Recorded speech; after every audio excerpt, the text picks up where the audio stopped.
and thanks for joining us on Nationwide this Monday afternoon. I am Hawa Salihu Adaman. Efforts to rout Boko Haram in Nigeria received another boost today as President Goodluck Jonathan met with his counterparts from Congo and the Equatorial Guinea at the State House. We will bring you details subsequently. Meanwhile, the president says an interim government has no place in Nigerian constitution, restating that this administration will never be part of unconstitutionality. The president stated this while addressing the 2015 Catholic Bishops' Conference, which opened in Abuja. Abdullahi Garba Kudu completes the report. Goodluck Jonathan, who is referring to insinuations in some quarters that there is arrangement from interim government, says the present administration is always guided by the constitution of the country and will never be part of that arrangement. There's no way Goodluck Jonathan was elected by the people with a clear mandate will now. So the only interim government that anybody can contemplate is a military government. To me, it's treasonable. And people are supposed not to talk about it. My conviction, very strongly too, is that the elections were postponed based on security advice, but all of us who are rational and look at what happened in Gombe. 14th of February, that the elections would have been conducted. To tell you that probably if INEC has gone ahead to conduct this election on that 14th, there would have been a major crisis in most cities in the Northeast. It's better for us to conduct elections that are free and fair, elections that are credible, elections that will not be interrupted and there will be minimal crisis. The president, who expressed appreciation to the church leaders for their continued prayers, says his re-election bid is not worth the blood of any Nigerian and he will follow legitimate means to achieve that. I always insist that Nigeria as a nation is bigger than anybody. And there is no temporary office to hold today that is more important than the unity of this country. There is no temporary office that is so dear to anybody that we can compromise the interests of our people. Earlier, the Archbishop of Abuja, Cardinal John Onaikan, had urged politicians to play the game according to the rules with sincerity of purpose so as to have a smooth and peaceful election and for the evolution of the desired democratic culture for the country. Personal insults and caricatures should give way to rational discussion of issues that concern all of us. Truth must be sacrosanct, even in politics. Lies, deceit, calumnies cannot move us forward. The conference continues. In Abuja, Abdullahi Garba Kudu, NTA News. Meanwhile, Uche Nwizu reports that the 2015 first plenary session of the Catholic Bishops' Conference of Nigeria opened with a focus on the vital role the family plays in nation building. The moral decadence in society, which is manifested in several forms and sometimes resulting in violence and unrest, necessitated the theme of the 2015 Catholic Bishops' Conference, tagged "Good Families Make Good Nations." This is believed to be topical, especially against the backdrop of the political activities, which has caused a lot of anxieties in the country. Over the past 6 months, since the last plenary assembly took place in the Diocese of Warri, Delta State, there have been moments of joy and of sorrow for the Church and for the country as a whole. Nigerians are supposed to be a family of one united nation. If this would be the reality, we could easily go beyond ethnic chauvinism, narrow political interests, and religious fanaticism to enjoy love, peace, and progress. Bishop Kagama further advised leaders to remain sober and patient in the face of challenges and to serve selflessly. Brethren who came to felicitate with the Catholic Church leaders believed that once tolerance, love, peace and unity are inculcated into family lives, Nigeria will become a heaven for all. Charge to the police. The theme brings to the doorsteps of every Nigerian the charge to nurture our families in order to build a healthy nation. The opening was preceded by a mass with President Goodluck Jonathan and other government functionaries in attendance. A communique is expected at the end of the plenary on Wednesday. Uche Nwizu, NTA News. And as President Jonathan seeks royal license for his regional conference, the president says will go a long way in moving the country forward. The president stated this at the palace of the Alafin of Oyo, His Royal Highness Lamidi Olaiwola Adeyemi III. State House correspondent Segun Laole has details of this and visits to other traditional rulers in the southwest. President Jonathan, accompanied by some members of his campaign organization, explained that what is needed is for the passage of the report by the National Assembly for implementation of the recommendations of the National Conference, noting that those who sat at the conference meant well for the country. So we are using this platform to plead with our people of this great state to support the PDP, send their strong daughters, strong sons at the federal level so that we'll implement that report. Because I know how passionate some of you are in terms of the political report. The Alaafin of Oyo, His Royal Majesty Lamidi Adeyemi, prayed for President's re-election bid as the royal father assured the President of his subjects' support and loyalty. I want to commit the President to the unfailing hands of God Almighty to ensure that the people of Oyo State generally will give him the mandate to rule us in the next 4 years. And as the president made his way to the palace of Shoun of Ogbomoso land, Oladunni Oyewumi Ajagungbade III, all roads leading to the palace were filled with people who came to welcome the president. President Jonathan, who also underscored the need for implementation of the recommendations of the National Conference, assured the people that if returned to power, all abandoned and ongoing projects will be completed.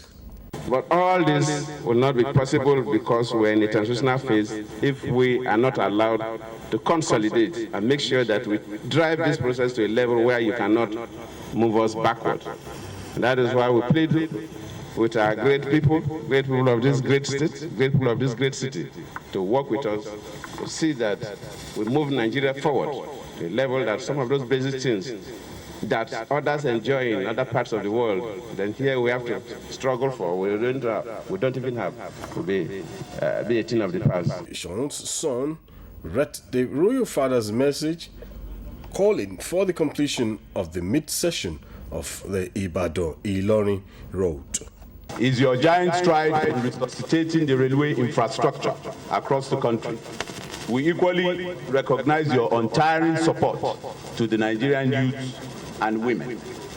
It was a similar rousing welcome at Ekpe when the president visited the oldest royal father in Lagos State, the Alara of Ilara, His Royal Highness Akeem Adesoya, and members of his Ekpe Division Traditional Council, who prayed God to grant the president success, having acknowledged the projects done in Ekpe and entire Lagos State by President Jonathan's administration, including the deep sea port and the free trade zone. President Jonathan emphasized that without stabilizing the power sector to stimulate industry growth, the country will not be able to create enough job opportunities. Segun Laole, NTA News. And still talking politics, Governor of Ekiti State Ayo Fayose has described a statement by the APC that its presidential candidate, General Muhammadu Buhari, is attending a series of meetings in London as untrue. Briefing journalists in Abuja this Monday, he insists the presidential candidate is presently undergoing medical treatment in a London hospital. Ignatius Nko has the details. Few days after Governor Ayo Fayose released a statement that General Buhari had been flown to London for medical treatment, The APC reacted by publishing a picture of its presidential candidate in an interview in London. To make his case further, Governor Fayose reacting to that party's publication by taking journalists round a room in a hotel in Abuja, where he alleged that the picture published in the Daily by APC was not in London, but in a room in this hotel. I am telling all my supporters all over the world, my admirers, the APC, knowing fully well that General Buhari is not holding any meeting in London. The governor said his concern is for Nigerians to be aware of the health status of who intends to be their leader. In Abuja, Ignatius Nkwo, NTA News. And the former governor of Anambra State, Dr. Chimaroke Mbadinuju, has denounced his membership of the People's Democratic Party and has joined Congress APC for what he called injustice in his former party. Correspondent Abdullahi Garabin Nkudu has the details. By two national leaders of the APC, Dr. Obunaya Onu and Chief Tony Momo, the former Anambra State governor announced his membership of the All Progressives Congress. As a founding member of PDP, Dr. Mbadinuju said him and other members are not being treated well due to what he called use and dump system in the former party. I won the first primary and they didn't accept it, and repeated the second time, they did the same thing. Third time, it was all over, and Anambra was not happy, and up to today they are not happy. So he is very relevant, and we are very happy that he has come to APC. The APC is a very big political party, but we want it to be bigger. We want more people to come in. Dr. Mbadinuju served as Anambra State governor 1999 to 2003. In another development, the APC has stepped up house-to-house campaigns to utilize the 6 weeks election extension period. The house-to-house campaigns were held in Nasarawa State and the FCT. In Abuja, Abdullahi Garba Nkudu, NTA News. And the governorship candidate of the Progressive People's Alliance, PPA, in Imo State, Mr. Nnamdi Amadikwa, has commended federal government's effort to ensure stability before the March 28th and April 11th election. At a media briefing in Abuja, the candidate also commended the current war against insurgency, which he says is yielding results. To INEC, Mr. Amadikwa welcomed the biometric system in Nigeria's electoral process. In society, there is critique. Every system has its weaknesses. But I believe with the biometric system introduced by INEC, there is a degree of check and balances that can be evaluable, that can be actually measured. And I also believe that INEC, is progressing to make a credible election. For the conduct. And one state that has confidently expressed its readiness to conduct the forthcoming elections is Akwa Ibom State. The resident electoral commissioner for the state, Austin Okoje, says this is sequel to the arrival of some non-sensitive materials in the state. He made this known at the Interagency Consultative Committee on Election Security meeting held at the INEC State Office, Uyo.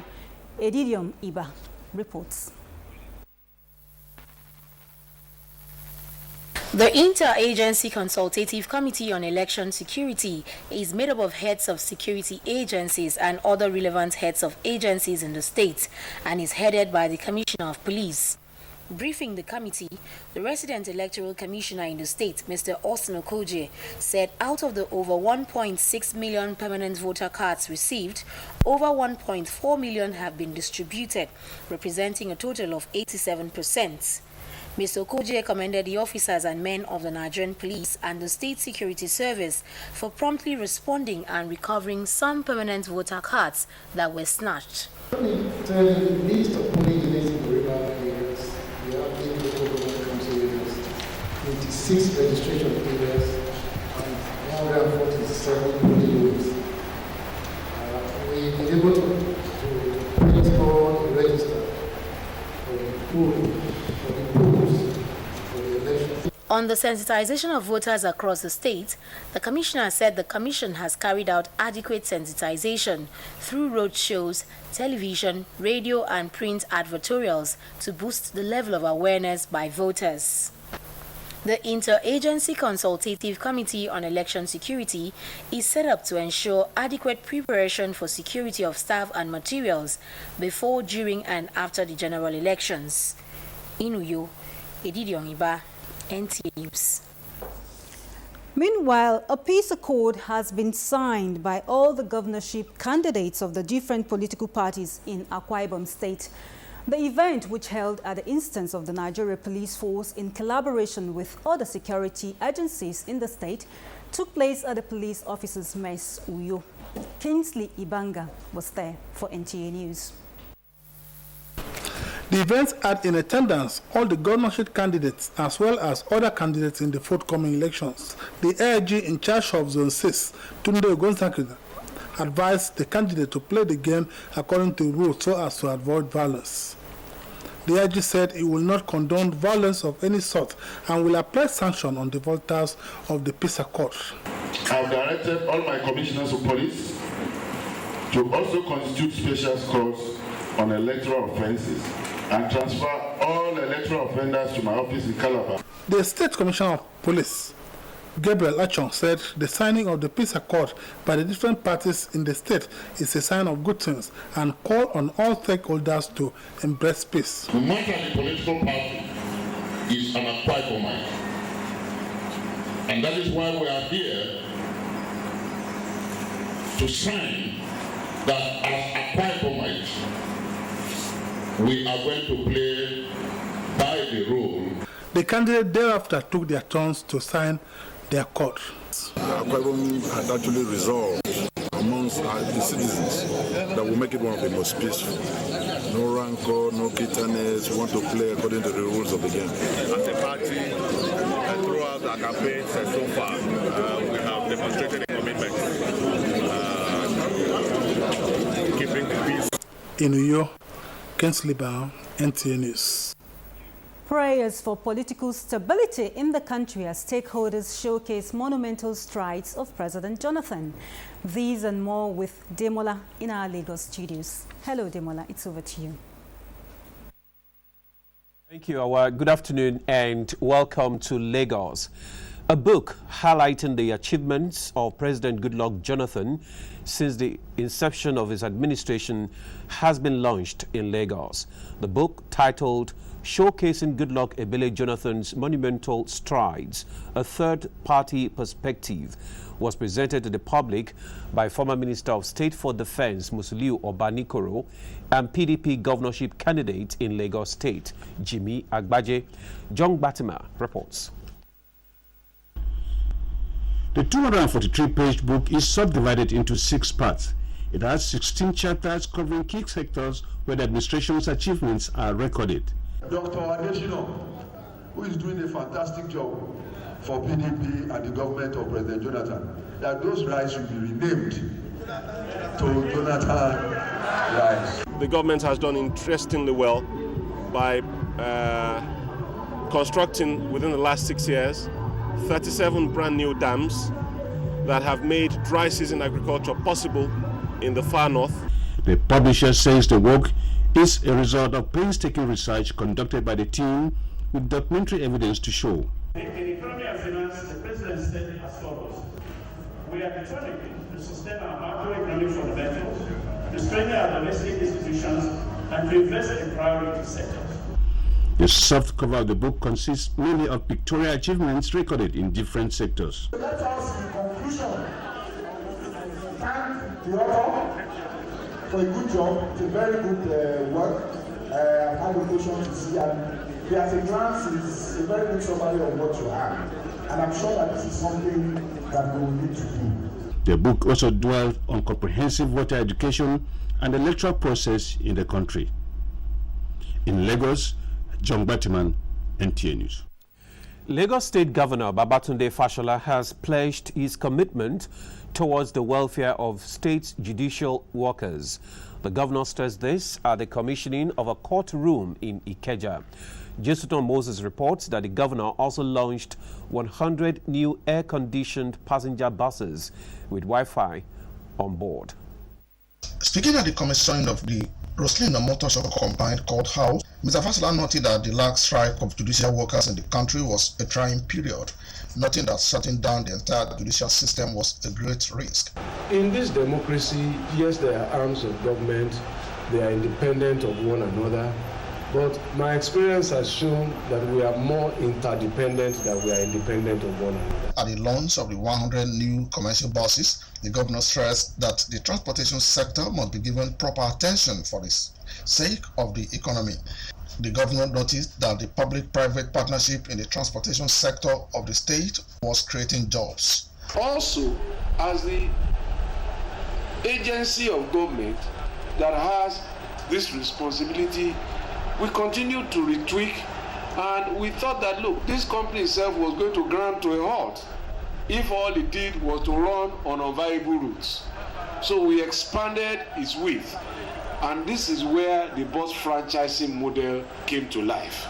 The newly launched air-conditioned buses fitted with Wi-Fi facilities, according to will create 1,500 jobs. The governor said the government will give franchise to any interested investor who has at least 20 buses in Lagos. Jesuton Moses, NTA News. 37 suspects, including 15 foreigners, have been paraded by the Nigerian Security and Civil Defense Corps in Lagos.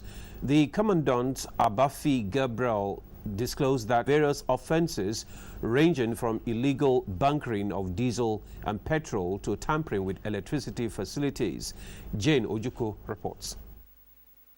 The NSCDC Commandant, Mr. Abafi Gabriel, explained that 23 out of the 37 suspects who were handed over to the Corps by the officers of the Nigerian Navy were alleged to have been involved in illegal bunkering of diesel, petrol, and kerosene. The law is watching everybody so that they can be guided and not to do things that will be detrimental for the economic status of this country. This is my first time.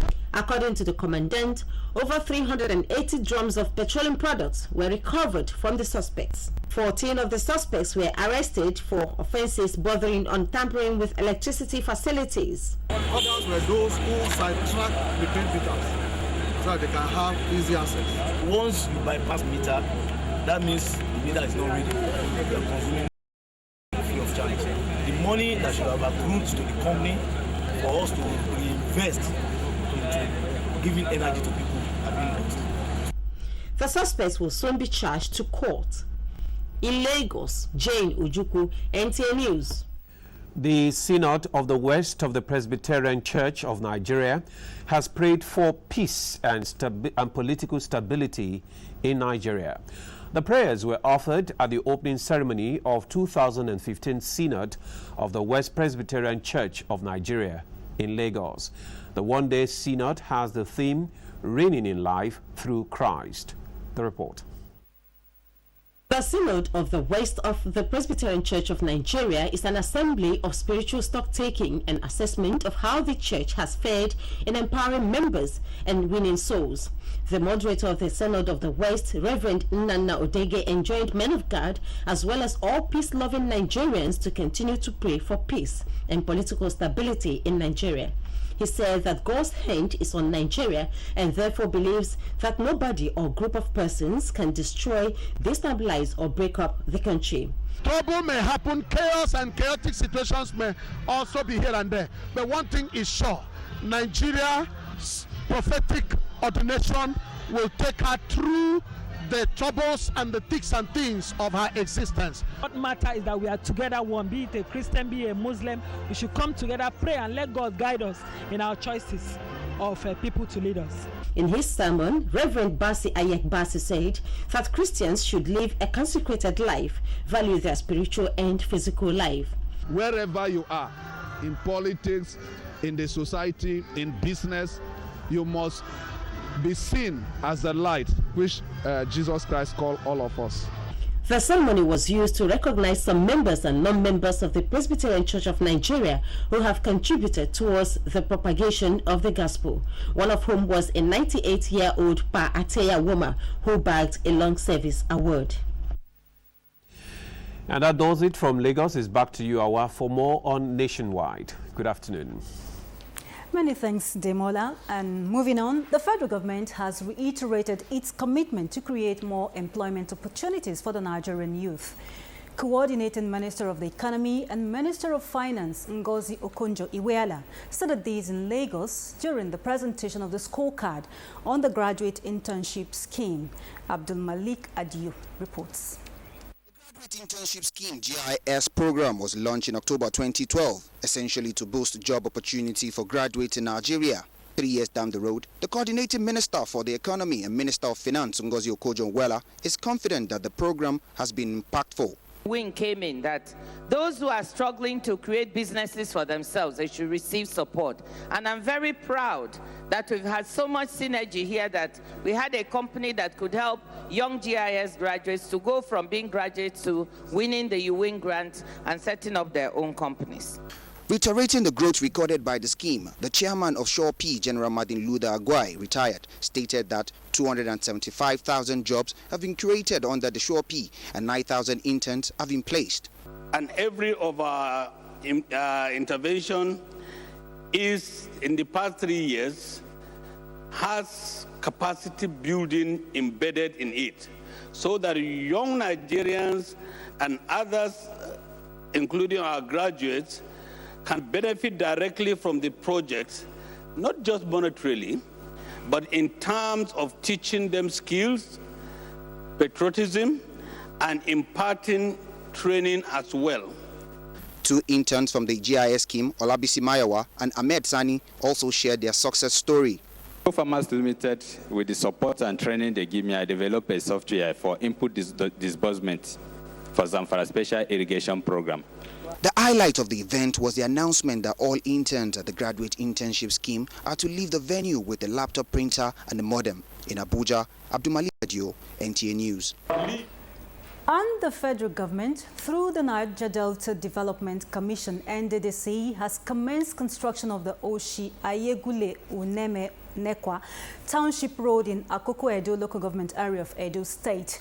The construction, already flagged off, is being facilitated by a former leader of the House of Representatives, Colonel Tunde Akogun, and the member representing Akoko Edo Federal Constituency, Comrade Peter Akpatasin. Victor Odion Acha reports.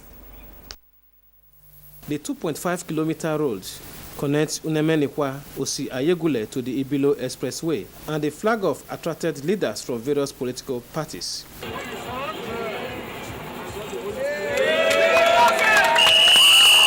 The former leader of the House of Representatives, Chief Tunde Akogu, said he enlisted the project into the 2010 budget, but became a reality with the assistance of Comrade Peter Akpatasi.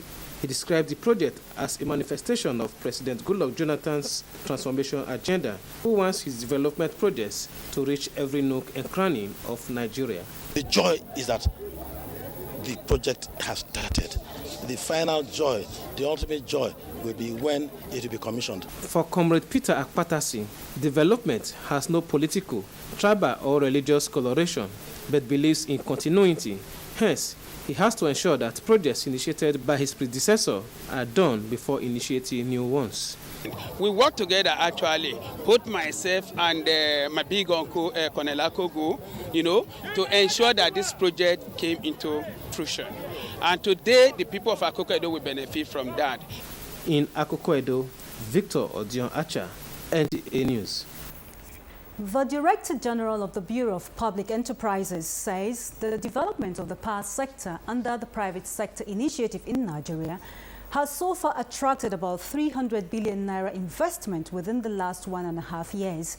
He was speaking on the benefits of the initiative to Nigerians on NTA's breakfast program, Good Morning Nigeria. Timothy Yusuf has more.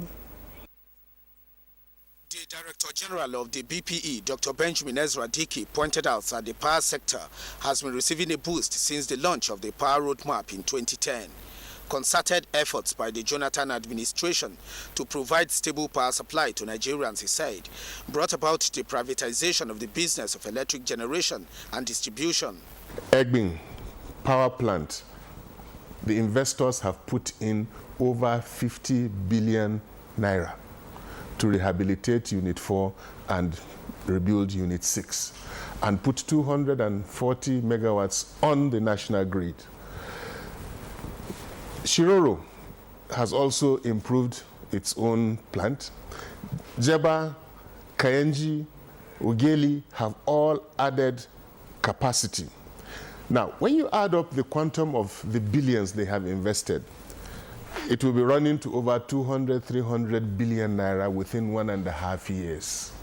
Last week's commissioning of 2 power stations at Olorunshogo in Ogun State and Egbin in Lagos State, the DGBP added, has increased the power generation capacity of the nation. At the micro level, stable power boosts economic growth. If you move to the industrial level, the quantum is tremendous. Egbin has added 240 megawatts. You know what that means in employment.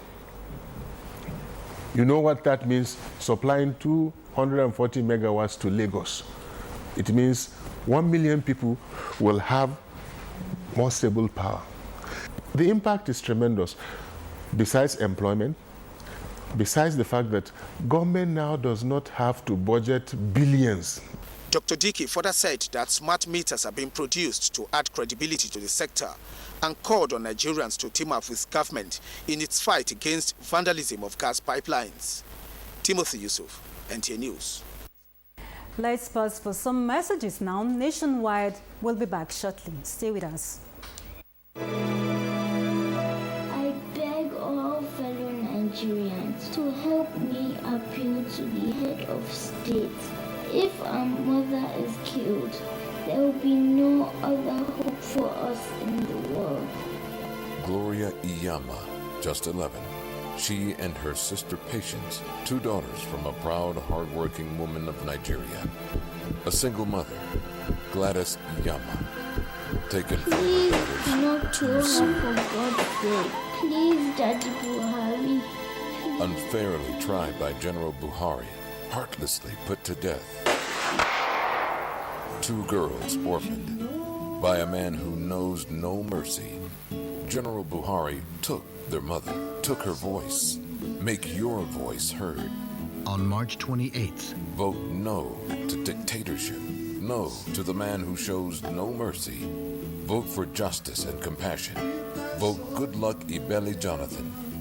The board and management of the National Broadcasting Commission, NBC, cordially invites all chief executive officers, chief operating officers, and management staff of all broadcast stations and all active broadcast licensees to an urgent meeting. The meeting will address crucial matters relating to the development of the broadcast industry in Nigeria. Attendance is mandatory. Please, date, Tuesday, 24th February 2015. Time, 9 a.m. prompt. Venue, Nikon Luxury Hotel, Abuja. We look forward to the full participation of broadcast chief executives in view of the crucial nature of the decisions to be taken. NBC, your rights to quality broadcasting. Announcer, management.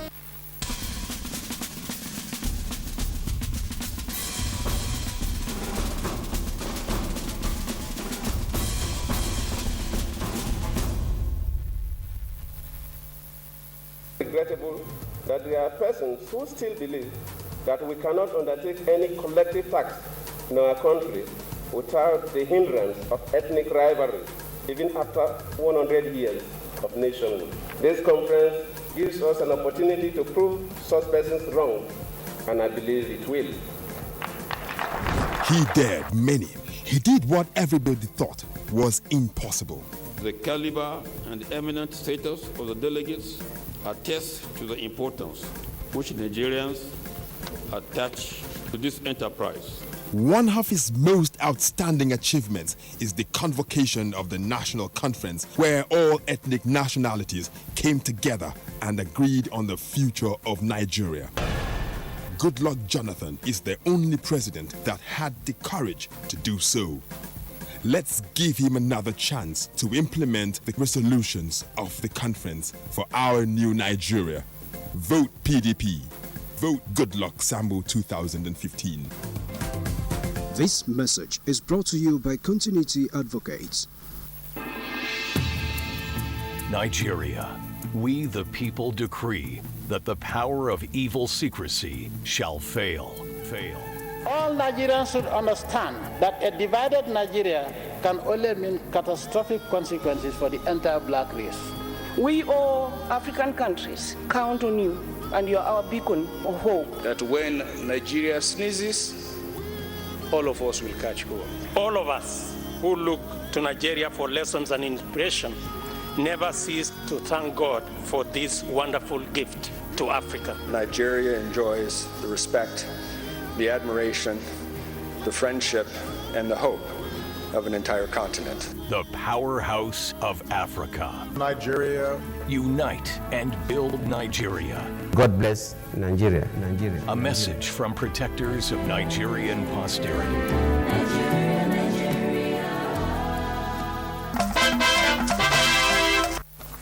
Thanks for rejoining us. Devastated by the windstorm in their community at the weekend, victims of Onitsha Olona in Delta State are appealing to the National Emergency Management Agency, NEMA, for relief materials to support them rebuild their lives. Eloho Agbra reports that the Chairman House Committee on Health, Nduji Elumelu, raised awareness on the over 400 houses affected over the weekend. The federal lawmaker who was conducted around the community said it is very devastating for a community that has been living in peace to be hit by such natural disaster. He said the community needs urgent attention from the federal government. For a community like this, that has been living in a very peaceful way, to be befallen by this kind of natural disaster, needs federal government urgent attention. And that has informed why the House of Representatives took a resolution urging NEMA to, as a matter of urgency, to send relief materials to this community. And having been here also on a first-hand visit to see for myself, I am fully convinced that the people of this community actually deserve federal government attention. The chairman of Nyocha North Local Government Area, Chuks Oseme, thanked the lawmaker for being proactive to the needs of his people. Like you said, we thank God for the likes of Honorable Nduji Elumelu, for being proactive and coming promptly to our aid. You can say we are enjoying the federal presence now because of him. Over 400 houses were destroyed by the storm. Elo Agbra, NTA News. And time now to join Chinyere in our Enugu Network Center. Top on the lineup is update on the distribution of permanent voters card. Good afternoon, Chinyere. Thank you, Hawa, and welcome to Enugu.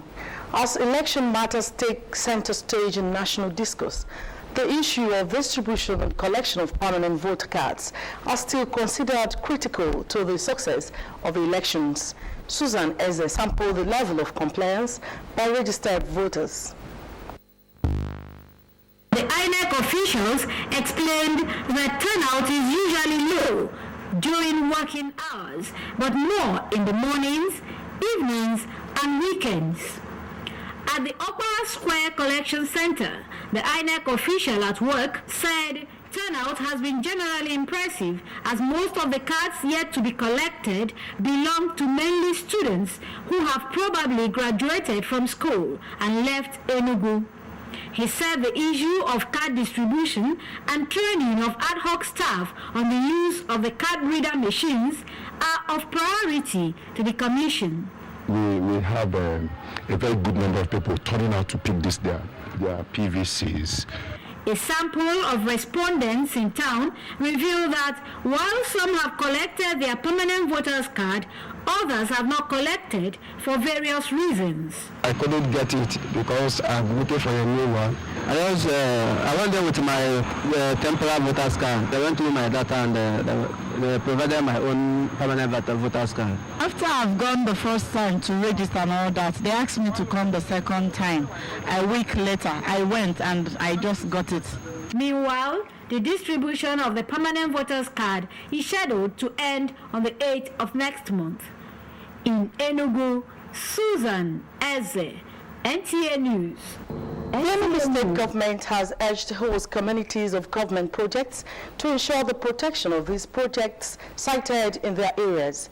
Secretary to the state government, Mr. Amechi Okolo, said this while handing over the 9th Mile Corner Gully erosion site to the contractor handling the project. Again, Susan Eze has details. Handing over the 9th Mile Corner Gully erosion site to the contractor, the secretary to the state government enjoined the contractors to bring their expertise to bear in handling the project. He also enjoined the community to cooperate with the contractors by providing the conducive environment for optimum performance. If they offer the conducive environment, then the work will be done and done well. Also speaking, the State Commissioner for Environment and Mineral Resources, Dr. Nnemeka Chukwone, and the project coordinator of the Nigerian Erosion and Watershed Management Project, NEMAP, Mr. Simeon Nwankwo, reassured that all hands will be on deck to ensure success of the project. Traditional rulers of affected communities, on behalf of the people, thanked government for the erosion work, which they said had defied the community's efforts. The project is overseen by the State Ministry of Environment through the Nigerian Erosion and Watershed Management Project, World Bank assisted. In Enugu, Susan Eze, NTA News. The federal government, in its efforts to transform the agricultural sector, has commenced distribution of free-branded MDG presidential fertilizers to farmers. Uchechukwu Chibeze Idam witnessed the flagging off of the exercise by the Federal Ministry of Agriculture, Ebonyi State. The exercise, which is one of the numerous programs by the federal government that are geared toward revamping the agricultural sector, is specifically for registered women farmers. Flagging off the distribution exercise in Abakaliki, the Ebonyi State capital, the Minister of Agriculture, represented by the Director, Federal Ministry of Agriculture, Ebonyi State, Dr. Anselm Opara, said it is equally aimed at realizing the objectives of the agricultural transformation agenda of President Goodluck Jonathan and the Millennium Development Goals. These Jonathan branded fertilizers are provided free of charge to boost production. The women, who could not hide their excitement for the free gift, said the gesture has further boosted their zeal and morale towards farming activities. We apply this fertilizer in such a way that we will testify the goodness of the Lord as from next year. Meanwhile, the over 200,000 registered farmers in the state were further assured of the continuation of the Growth Enhancement Support Scheme and other special programs designed for them this year. In Abakaliki, Uchechukwu Chibeze, NTA News. And Nationwide continues with Hawa in Abuja. Thanks for watching us. Many thanks, Chinyere. We earlier reported that efforts to rout Boko Haram in Nigeria received another boost today as President Goodluck Jonathan met with his counterparts from Congo and Equatorial Guinea at the State House. Shegu Laole is now ready with the details. One-day official visit to Nigeria by President Denis Sassou Nguesso of the Republic of Congo and President Teodoro Obiang Mbasogo of the Republic of Equatorial Guinea is at the invitation of President Goodluck Jonathan. The visit followed the decision taken by the heads of state and government of the Economic Community of Central African States during their summit in Yaoundé, Cameroon on 16 February. The three presidents reviewed the current security challenges facing the West African and Central African regions, especially tourism, and the maintenance of the insurgency by Boko Haram. They unequivocally condemned the insurgency, its destructive activities such as indiscriminate killing of people and the wanton destruction of properties. President Republic of Congo addressed journalists during the joint press conference at the end of the meeting. The meeting underscored the imperative of a multi-pronged approach to fighting the terrorist group and in particular commended the initiative of the member states of the Lake Chad Basin Commission to form a multinational joint task force to combat Boko Haram insurgency. 3 presidents welcomed the proposal to have a joint summit of the ECOWAS and the ECCAs to further mobilize international support for the multinational joint task force. In the State House, NTA News. Let's now take another break for some more messages. The news continues shortly.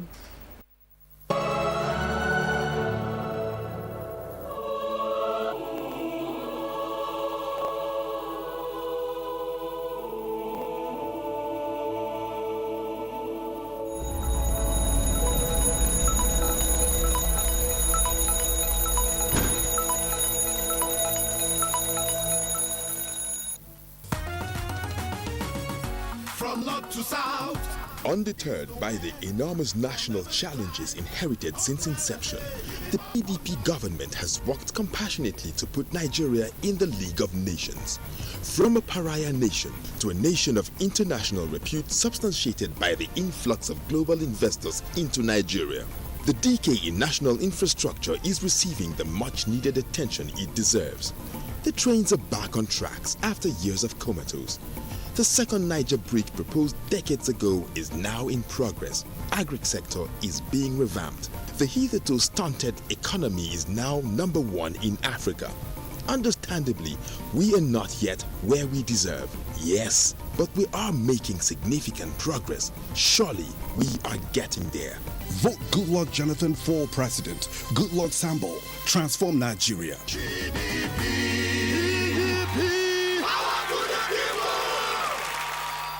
This message is brought to you by Continuity Advocates.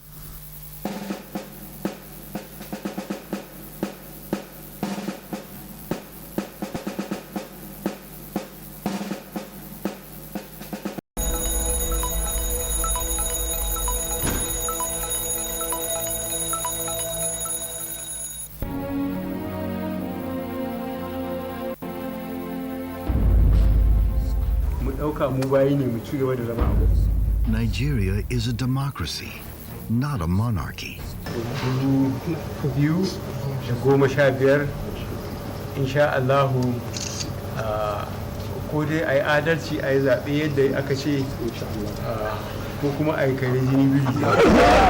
Buhari, why do you perpetually threaten Nigerians?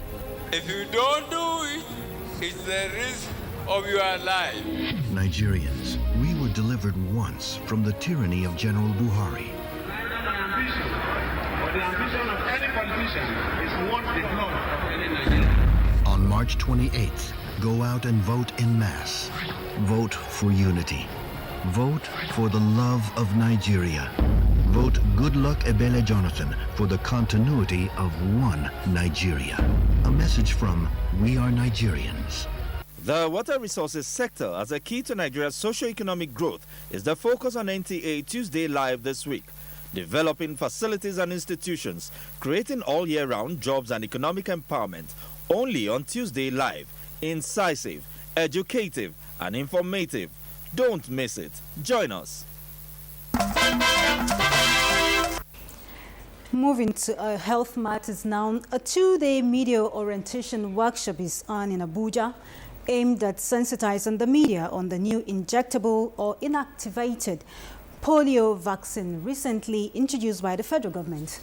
Nigeria is the first nation in Africa to do so. The new IPV is in addition to the existing oral polio vaccine routine immunization schedule. Correspondent Chimdimma Ndubisi reports that the National Primary Healthcare Development Agency is facilitating the workshop. Nigeria is approaching interruption of wild poliomyelitis virus infection as cases of poliomyelitis type 1 dropped from 400 in 2008 to 6 in July 2014. And for more than 6 months now, no new cases has been recorded. A success story attributed to collaboration with the media, which has put Nigeria ahead of other endemic countries. Hence, the National Primary Healthcare Development Agency and development partners on the media. for timely and correct information dissemination to the public on the new injectable polio vaccine included in the routine immunization schedule. It is administered by intramuscular injection in a dose of 0.5 ml into the outer part of the right thigh. The dose should be administered at the same time with pentavalent vaccine 3 and pneumococcal conjugate vaccine 3. The best way to achieve this is through the collaborative effort of our agency and the media in undertaking massive awareness campaign. It's going to be regularly given for children under the age of 1 year at the point of receiving the vaccines for 14 weeks and to be available free of charge in all government facilities. The vaccine IPV is very safe, highly effective against paralytic disease caused by the 3 types of the wild polio virus. A work plan on proper ways of passing on details of the new IPV to the public is expected at the end of the workshop. In Abuja, Chimdema Ndubisi, NTA News. And on the global scene, Egyptian court sentences activists to 5 years for violating a protest law as high-level nuclear talks resume in Geneva between United States and Iran. These and more on Global Tidbits with Gabriel Odu. Abdel Fattah was a leading secular activist in the 2011 revolt that toppled former Egyptian President Hosni Mubarak. He has been sentenced to 5 years in jail for violating a law that seeks to curtail demonstrations. In France, French authorities have seized the passport of 6 nationals allegedly planning to travel to Syria to join the Islamic State group, the French Interior Minister has said. The measure is part of new counter-terrorism laws adopted last year. In Geneva, high-level nuclear talks have resumed between the United States and Iran. Both sides are working through technical and political differences to come out with an initial deal by March 31st deadline. That's Global Tidbits. Gabriel Odu, NTA News. Sports now with Kene Emma Godike. National Under-23 team coach Samson Siasia says his team is still work in progress in spite of beating Gabon 4-1 in the All-Africa Games qualifiers. The former national team player, however, commended his side for putting up a brave show, adding that the players will blend better as time goes on. The Nigeria Basketball Federation still awaits the reply of its protest letter filed to FIBA over the Burkina Faso Basketball Association's inability to host the first leg of the qualifier for the 2015 AfroBasket Championship in Tunisia. The MBBF implored Africa's basketball ruling body to compel the BBA to pay all expenses incurred during the period of preparing the D-Tigers for the event. However, captain of the Nigerian team, Stanley Gamot, said they are not leaving any chances in their quest to beat Burkina Faso. It's been a very tough one, but mood is very high. Guys are in high spirit. We're getting ready for the task ahead. It has been a thing of home-based players and foreign-based players, so we're taking it as a challenge. It's an opportunity for us to actually show Nigerians that we're capable of doing anything anyone else can do from the world. UEFA Champions League resumes on Tuesday as Premiership champions Manchester City welcome Spanish giants Barcelona, while Borussia Dortmund confronts Juventus. Novak Djokovic maintains top spots with Roger Federer second in the latest ATP rankings released on Monday. Britain's Andy Murray swapped places with Rafael Nadal to move to third place. With Sports Update, Kenei Mabodike, NTA News. And just before we leave you, here is an important message from the National Security Advisor. The Office of the National Security Advisor says for all cases of suspected insecurity, please call or SMS the following numbers: 070-5727-4630, 070-5727-4632, 070-5727-4633, 070-5727-4634, 090-9622-3788, 090-9622-3816, 096-303517, 096-303520, 096-303522, 096-303523, 096-303525. And that's Nationwide this Monday. We thank you for being part of it. Stay on the network for more news reports at 7 and 9. Good evening.